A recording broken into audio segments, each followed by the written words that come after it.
دوستانو په دغه ویډیو کې بس تاسو ته د موبایل د کیمرې یو دغسې ښایسته سیټینګ در وښیم. کله چې تاسو په خپل موبایل کې دغه سیټینګ وکړئ نو له دې وروسته به هیڅوک هم ستاسو په موبایل کې نشي کولی تر څو عکس واخلي. نو زه تاسو ته اوس ښیم دلته زما په موبایل کې کولی شو په ډېرې اسانۍ سره عکس واخلو. یعنې تاسو په عادي حالت کې کولی شئ چې په دې کې عکس واخلئ. یعنې دغه دې زه کولی شم چې کیمره پکې راواړومه. خو اوس دلته زه یو سیټینګ پکې کوم، له هغې بعد بیا موږ نشو کولی چې په دې موبایل کې عکس واخلو. کله چې تاسو وغواړئ خپل موبایل ماشومانو ته ورکړئ یا نه غواړئ چې ستاسو په موبایل کې څوک تصویر واخلي، نو کله چې تاسو دغه سیټینګ په خپل موبایل کې وکړئ نو هیڅوک به ونه شي کړی چې ستاسو په موبایل کې تصویران واخلي. نو دې لپاره به ولې راشئ تاسو خپل د موبایل سیټینګ ته. کله چې خپل د موبایل سیټینګ ته راغلاست نو بیا به راشي په اخره کې یو اپشن دی د اباوټ فون په نامه باندې. دغه د اباوټ فون په نامه باندې چې کله تاسو کلیک وکړ نو بیا به راشي سافټویر انفارمیشن ته.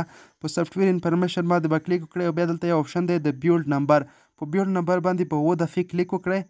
دغسې چې کله مو ورباندې کلیک وکړ 7 دفعې تاسو سره به یو اپشن خلاص شي د ډیولوپر په نامه باندې. نو ما سره آلریډي دغه اپشن چې دی آن دی او فعاله دی. نو زه راځم اوس په هغې کې تاسو ته یو سیټینګ دی هغه در ښیم.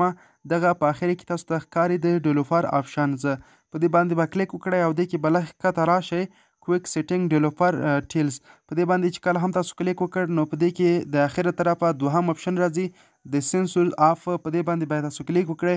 کله هم چې دغه فعاله کړ نو تاسو چې په موبایل باندې دغسې ګوته راکش کړه د وای فای سره څنګ کې تاسو سره یو نوی اپشن اضافه کیږي. نو دغه به فعاله کې غیر فعاله وي. نو اوس هم تاسو کولی شئ چې په موبایل کې دغسې عکس واخلئ. یعنې تر اوسه دغه سیټینګ چې دی مکمل شوی نه دی. خو کله چې تاسو راشئ په دې باندې کلیک وکړئ. ښه اوس راځو دغه کې فعالوو. کله چې دغه پکې فعال کړو نو هېڅکله به هم څوک ونه شي کړی چې تاسو په موبایل کې عکسونه واخلي په دغه کیمره کې. نو اوس ګورو دلته کله چې موږ په کیمره باندې کلیک کوو نو موږ ته هېڅکله هغه مین کیمره نه راوړي. یعنې دلته موږ ته ښایي چې تاسو په موبایل کې کوم ایرر او غلطي ده تاسو نشئ کولی چې په دې کې عکس واخلئ. نو کله هم چې تاسو چاته موبایل ورکوئ یا خپلو ماشومانو ته نو هغوی به نشي کولی چې پکې عکس واخلي. نو دغه کله چې بیا پکې بیرته غیر فعال کړئ نو بیا به تاسو وکړی شئ چې عادي حالت کې عکسونه پکې واخلئ او نور څه چې پکې کوئ پکې ویې کړئ. نو دوستانو دغه وه زموږ د نن ورځې ویډیو. که چېرته مو ویډیو خوښه شوې وي زموږ چینل درسره سبسکرایب کړئ.